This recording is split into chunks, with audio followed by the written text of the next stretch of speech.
پرسی کورد و گەمە سیاسیەکان کە لە جیهاندا زۆر جار ڕێککەوتنێک یاخۆت گفتوگویەکی نێوان وڵاتان لەسەر ئاستی لووتکەی ئەنجام بدرێت بە تایبەتی لە ڕۆژهەڵاتی ناوەڕاست هەمیشە یەکێک لە ئەجندای کۆبوونەوەکان یاخود زۆر جاران لە ئەجندای کۆبوونەوە گفتوگۆکان پرسی کورد دەبێت کە تا ئێستاش پرسی ئەم دێتەوەیە بە هەڵواسراوی لە نێو تەواوی جیهاندا ماوەتەوە کە تا ئێستا کورد لەگەڵەوەی دەوڵەتێکی نییە خاکەکەی ئاوەکەی بۆتە کێشەبۆی کە ئەو وزەیشی بە هەمان شێوە کە پێی دەوڵەمەندە کۆبوونەوەی چەند ڕۆژی ڕابردووی نێوان سەرۆکانی وزیرانی دەرەوەی رووسیا و تورکیا و سووریا ئەمە جۆرێک لە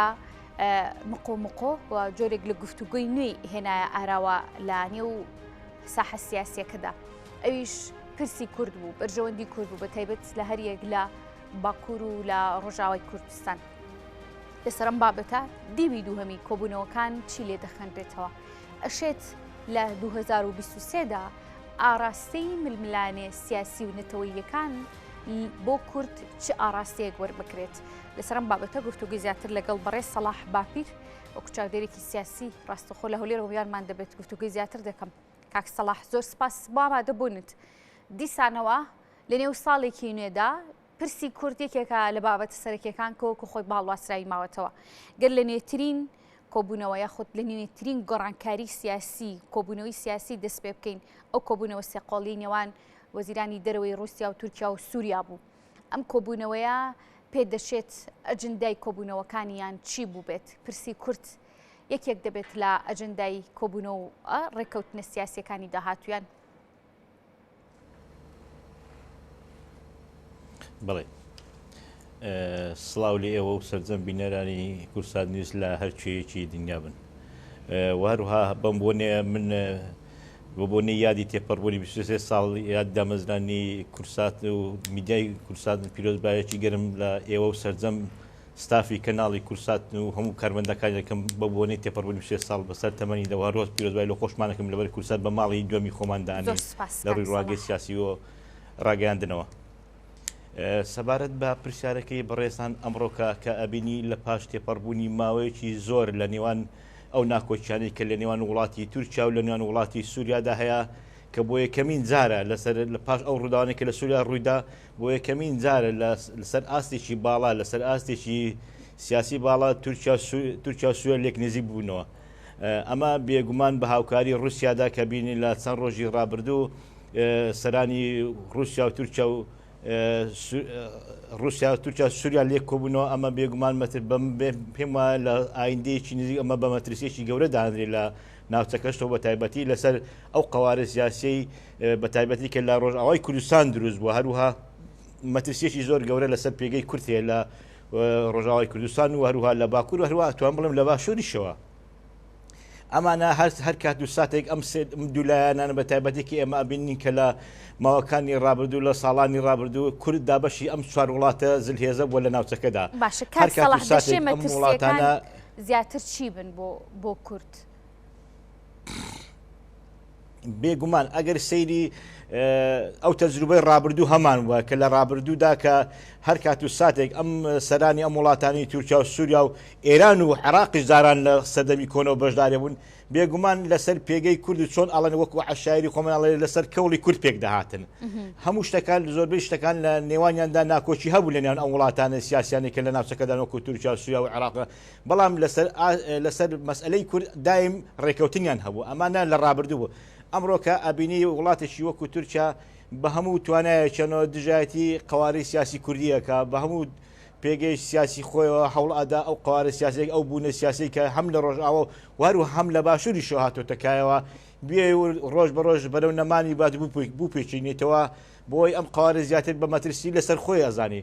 کە بینی لەم دوایانە شۆدا لە پاش ئەم ناکۆچی زۆری کە لە نێوان سووریا و تورکیادا هەبووە ئەمڕۆ بووە یەکەمین جارە لە پاش ئەم ناکۆچیانە لەسەر ئاستێکی باڵا وەزیرانی خارجی و یاخود دیفاع لە وڵاتێکی وەکو رووسیا کۆ ببنەوە بۆی بتوانین بەرژەوەندەکانی خوان تێدا پارێزین بێگومان ئەمە ئەبینی کە لە ماوەکانی ڕابردوو چەندین جار وڵاتێکی وەکو تورکیا بە هاوکاری ئەو میلیشیانەیە ئەو هێزە چەکدارانی کە لە وڵاتی سووریادانا بە هاوکاریانەکە بۆی بتوانی ئەو پێگەی خۆی کە لە سنوورەکانی کوردستانی ڕۆژئاوا یا خۆ لەسەر سنوورەکانی سووریادا بەرەو نەمان بات بێ دەسەڵاتی خۆی زیاتر هەیمەنەی خۆی بەسەدا بسێتەر بکە وەکو چۆن لە ڕاگەیانەکان باسیەوە کە بە مەترسی ئەزانی لەسەر خاچی خۆیەوە. ئەمە یەک لە خاڵە سەرچیەکانە پێما کە زیاتر تورکیا هەوڵ ئەدا کە لەگەڵ سووریادا بە هاوکاری رووسیادا لێک نزیکبوونیەک دروست بکە بۆی بتوانی بە هەر شێوەیەک بێ ئەم قوارەی کە لە ڕۆژاوا دروست بووە بتوانی وردە وردە بەرەو نەمانی بووە یاخۆ بتوانی یەک لە خاڵەکانیان بەپی ئەو ڕاگەیانانەی کە دزەی پێکردووە بۆ بتوان ئەو هێزانێک کە لەو ناوچەیەندا یاخۆ لە چەکدا ماڵ درێن یاخۆ بخرێنەوە سەر سووریا بۆی ئەو پێ قوارەی سیاسی کە لە ڕۆژاوا دروست بووە نەمینیت و هەروها من پێم لە ڕابردووشدا یاخۆ لە داهاتوشدا کە دادێت ئەگەر بێت و ئەم هەنگاوی ئێستا سەرکەوتن بەدەست بێنی ئەم ڕێکەوتنی نێوان سووریا و تورکیا و رووسیا کە ڕێکەوتن لەسەر ئەوەی کەەوە لەسەر چەند خاڵێک ڕێکەوتن بەڕاستی بە هەم خاڵەکە کەشف نەبووینە ئەمە بێتە مەترسیشەوە بە هەمان کاتێ بۆ باشووری کوردستانیشەوە لەبەر ئەوان وڵاتانی کە کوردیان تێدا دابش بە مەترسی لەسەر خوانە باش دیارە لە ساڵی ڕابردوودا 2022 یەکێک بوو لەو ساڵانەی کە چەند گۆڕانکاریەک لە پرسی کورد لە قەزی کووردا ڕوویدا و تەنانەت لە ناوی کووردا بۆ نمونە ئەو هێرشەی کە دوای هەمینیان ئەگەر باسی لێ بکەم ئەو هێرشەی کە لە فەڕەنسا کرایە سەر ناوەندێکی کوردی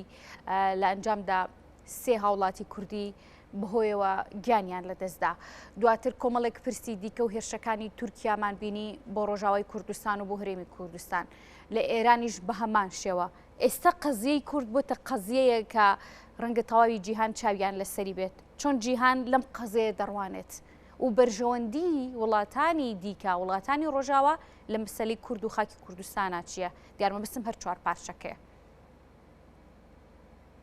بڵێ ئەگەر سێری بکەی لە ماوەکانی ڕابردوو ڕاستە کۆمەڵێک ئەعداسی هاتۆتە پێشەوە کە لە ساڵی 2022دا یەک لەوانە هێرشە بەردەوامەکانی وڵاتی تورکیا بۆ سەر ڕۆژئاوا بە چەندین قۆناغەوە یەخۆ هێرشەکانی وڵاتی تورکیا بۆ سەر باشووری کوردستانەوە کە بە چەندین جار قۆناغ دەستی پێکردو ئەمان هەمووی بە مەترسی لەسەر خۆی ئەزانی کە لە 2022 ڕوویداون و هەروە ئەو ڕووداوانە کە دەودوانێژدا کە لە وڵاتی ئێران کە ڕۆژهەڵاتی کوردستان ئەمە بەڕاستی وای لێکرد کە پێگەی کورد بە زیندوی ئەمێنێتەوە لە ناوچەکەدا کە بەدابەشی سەر ئەو 4 پارچەی وڵاتان ئەو 4 وڵاتە کراوە هەموو کات و ساتێک داوای مافەڕەوەکانی خوانەکەن بە حەقی خۆشیان نەزانن بە تایبەتی ئەو ڕووداوانەی کە لە ڕۆژهەڵاتە ڕوویدا بۆ کاردانەوەیەکی نێودەوڵەتی کۆ لە هەموو وڵاتانی دنیاوە هاتۆتە سەر خەت و بۆی بتوان ئەم کارە ساتە کۆتایی پێبێت و یاخۆ ئەو پێشێلکردنی مافی مرۆڤ لە ڕۆژهەڵاتی کوردستان کە ڕوویداوە لە ماوەکانی ڕابردوودا چەندین خەڵکی سڤیل چەندی خەڵکی بێتاوان شەهید بووە لەم پێناوەدا ئەمە هەیەک لە ڕووداوەکانە سەرچیەکان و کە لە ساڵی 2022 ڕووداوە خۆ هێرشەی دەودایان دەکا لە وڵاتێکی وەکو فەڕەنسا کە کرا سەر شوێنێک لە شوێنەکانی کە کوردی ڕۆژاوای تێدا بوو بۆ هۆی شێتکردنی 3 کەس و ئەمەش بۆ کارە ساتێکەوە دەنگدانەوەیکی ئێزگار زۆری هەبوو بە تایبەتی لە وڵاتێکی و فەڕەنسا کە چەندین ڕۆژێک لە دوایەک ڕێپێوانی زۆر گەورە و فراوان کرا بۆ گەیاندنی دەنجی زوڵاڵی خەڵکی کوردکەوە کورد ئێمە لەو وڵاتانی دنیادا بێبەش کراوە مافەکانی پێشێل کرا ئەمە کار تقریبان کارە ساتەکان هەندێک شت وای لێ کردکەوە ناوی کورد بە زیندوی بمێنێتەوە بەڵام من یەک شتێت یەک شت جێگای ئەسەف و داخە بەڕاستی نەبوونی یەکگرتووی کورد نەبوونی یەک پارچەی کورد نەبوونی یەک دەنگ و ڕەنجی کورد ئەمە یەک لە هۆکارە سەرچیەکانە کەەوە تا ئێستا کە کورد نەیتوانێت بگاتە ئەو ئاسی کە لە هەموو دنیا پێگە و سوقڵای تایبەتی خۆی هەبێت ئەگەر سیرەکەی ناکۆشیێک لە نێوان لایەنە سیاسەکانی کوردەکانی یاخۆ پارچەکانی تر کە لە ئەم 4 وڵاتەدا بەشکردن یەکگرتوویەک نییە لە نێوانیان یاخۆ تەحالفێکی سەرەکی نییە لە نێوانیاندا هەمیان بەیەک دەنگ و بەیەک ڕەنگ داوای مافەکانی خۆیان بکەن کە سیرەکەی لەم ئەو ساڵانەی دواییدا کە قواری سیاسی کورد لە باشووری کوردستان پێگەیەکی تایبەتی خۆی هەبووە کە بە ناوی فدرالیەوە سەر بە وڵاتی عێراقەوە ئەمە تا حدێک ناوبانگ و دەنجی کوردی گەیاندووە بە دنیاوە بەڵام سیرێکی کورد تەنها هەر لە باشوور نییە بەڵکو لە 4 پارچەی تریشدا هەیە ئەمانە نەبوونی یەک وتاری کورد یاخۆ نەبوون یەکگورتی یەک لە هۆکارەکانەکەەوە کورد تاکو ئێستا کە نەگەیشتە قۆراغێکی بگات بە مافەڕەوەکانی خۆی بگاتە مافی چارە نووسی خۆیەوە ئەمە یەک لە هۆکارەکان من بەڕای منەوە باش هۆکارەکانی دیکە گەر بکرێ بە کورتی بۆی پرسیارەکەم ئاراستە بکەم بڵێ هۆکارەکانی ترش ئەمە بەڕاستی ئەو وڵاتانەی کە لە ناوچەکە کوردی تێدادا بەشکراوە بەسەر 4 پارچەکەەوە هەموو کات و ساتێک هەموو ناکۆچەکانیان لە پێناو قوارەی کوردیەوە وەلاناوە هەر کاتێ ساتێک کە دێتە سەر بەرژەوەندەکانی خۆیان لە پێناو خاچی پاراستنی یەک پارچەی خاچی خوان لەسەر نهێشتنی کورد بە قوارەی سیاسی و نهێشتنی پێگەی کورد لە هەر چوار ناوچەکە و دنیادا ئەمانە یەکگرتو بوونە بەڵام شتێکی تریش هەیە لە ئارادا من ئەوڕۆکە ئەتوانم با بڵێم ئەو سامانە سروشتەی کە بە تایبەتی لە باشووری کوردستان و یاخۆ لە ئەو ناوچانەی کە لە ڕۆژاوای کوردستانەوە با بڵێم سامانەکانی کە ژێرزەوی ئەمەش یەک لە هۆکارە سەرچەکانێکە لە بواری ئابووری و ناوچەکەدا کورد پێگەیشی تایبەتی خۆی هەیە ئەمەش ئەمەی لەبیر نەکرێ ئەمڕۆ وڵاتێکی وەکو زلهێزی ئەمریکا یاخۆ وڵاتانی ئەوروپا ئەوە بە سوک و ئاسانی دەربەرداری قەزیەی کورد نابن ئەمە تۆزێک واقع حاڵ بین ڕاستە کە ئەمڕۆکە کۆبوونەیەکی وڵاتێکی وەکو رووسیا باڵادەستە لاوچەکەدا یاخۆ وڵاتێکی زلهێزە لەگەڵ تورکیا و سووریا کۆبوونەوەی کردێ بەڵام لە هەمان کات و ساتیشدا ئەبێ ڕەچاوی بەرژەوەندەکانی وڵاتێکی وەکو ئەمریکا بکەین کە لە ناوچەکە بوونی هەیە ئەمڕۆ بە چەندین خەڵکی لە پێناو فەوتا یاخۆ چەندی قوربانی لە پێناوداوەکە و ئازادی کە لە ڕۆژاوای کوردستان بەدەساتی یاخود لە باشووری کوردستان هەیە ئەمانە کە پێگەی وڵاتانی ئەوروپی و پێی وڵاتانی ئەمریکا لە ناوچەکەدانە بەسوک و ئاسانی دەستبەرداری نابن ئەمە شتێک لەو کارەکانە دۆستەکانی کورد باسی لێەوە دەکرێت گەر ئەمریکا گەر فەڕەنسایان هەر وڵاتێکی دیکە و بەریتانیاش بە هەمان شێوە گەر بە دۆستی کووردا بنرێت هەڵوێستیان چی دەبێت دواتر دێمە سەر و پرسیارە کاک سەلاح بەڵام بەرلەوە بینیمان کە لە ساڵی ڕابردوودا هێرشی بەردەوامی سوپای تورکیا هەبوو بۆ ناوچەکانی لە ڕۆژاوای کوردستان هەبوو لە هەرێمی کوردستانیش زۆر هاتنی و خاکێرێمی کوردستانەوە ئەم هێرشانی لە کۆتاڕۆژەکانی ساڵی 2022 وەک باسی لێوە دەکرا کشاندیەوە لە چەند ناوچەیەەکە ینی ئەم هەڵوێستەی تورکیا چۆن خوێندنەوەی بۆ دەکرێت فعلەن کشاوەتەوە یان پلاندا دەنێت بە شێوازێکی دیکە بۆ هێرشەکانی دەست پێ بکاتەوە لە ڕۆژانی داهاتوودا من پێم وایە وڵاتێکی وەکو تورکیا کە لە ناوچانەکە ئێستا بوونی هەیە کە چەندین پێگە و مەقەڕاتی عسکەری هەیە بە تایبەتی لە باشووری کوردستان و یاخۆ لە ڕۆژئاوای کوردستانە من پێم وایە بە هیچ کات و ساتێک ناکشێتەوە لەو ناوچانە هەر ئەمینێتەوە لەبەر ئەمە یەک لە بەرنامەکانی توندڕەوی تورکیدا ئەوە هەر شوێنێک چوو دەستی بەسەداگر گێڕانەوەی مستعیلە بۆیە ئەبینی کە لە ساڵی 2022 چەندین هێرشی بەردەوامی کردوتە سەر باشووری کوردستانەوە خۆ چەندین هێرشی بەردەوامی کردوتە سەر ڕۆژئاوای کوردستانەوە ئەمانە بە مەترسی لەسەر خاچی خۆی ئەزازانی بە مەترسی لەسەر یەک پارچەی خاچی تورکیا دانێ بە عەلەنی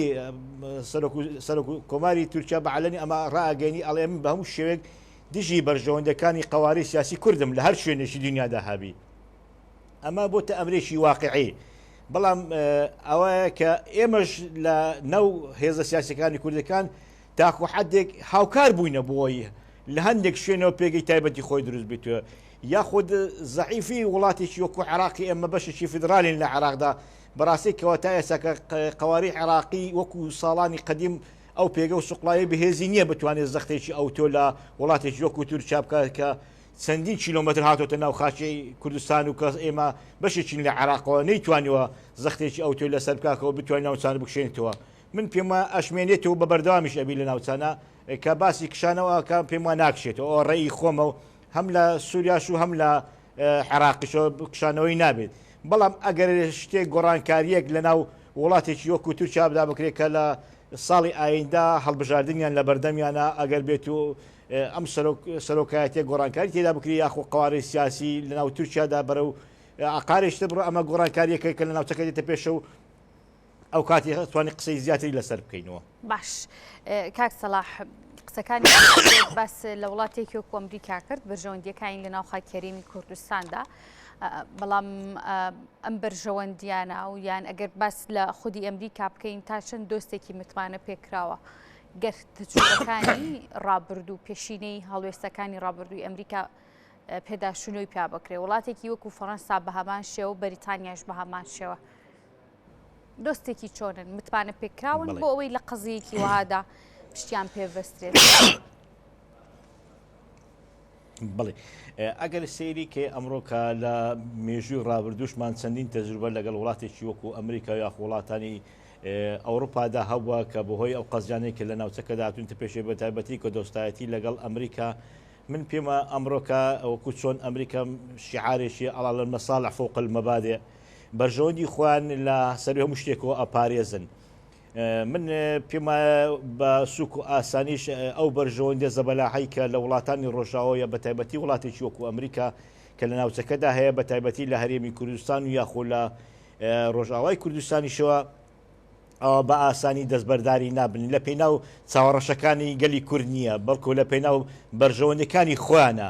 بۆیە ئەمڕۆکە کابینی